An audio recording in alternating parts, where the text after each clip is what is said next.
Siamo ritornati alla normalità un po' finalmente, e tutto bene dai.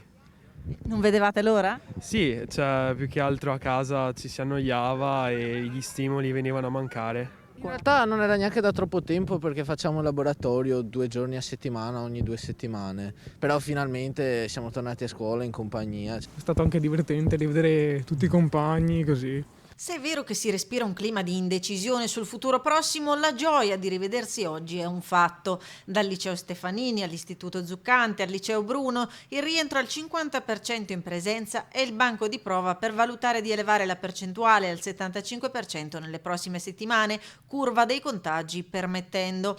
Ingressi ed uscite in 2 momenti diversi, turnazioni delle lezioni in presenza e a distanza, soluzioni in fase di monitoraggio. Abbiamo optato per una calendarizzazione settimanale, una turnazione settimanale, quindi saranno presenti il 50% delle classi. Come l'hanno presa gli studenti questo rientro? Come la trovate?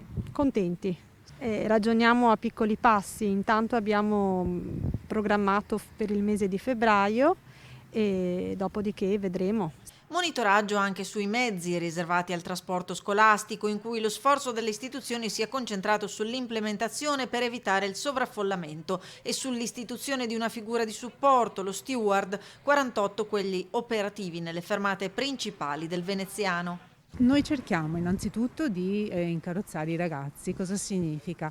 Di andarci incontro, di interagire per vedere che non ci siano degli assembramenti e che utilizzino bene la mascherina e che si servano di tutti gli autobus messi a disposizione, perché effettivamente ce ne sono molti e devono cercare di riconoscerli. Quindi abbiamo bus turistici, bus di linea e fanno vari percorsi, hanno varie linee, quindi dobbiamo un attimino indirizzarli a prendere quello giusto, indicando magari che ci sono dei bis, perché appunto oltre a quello di linea c'è anche quello turistico.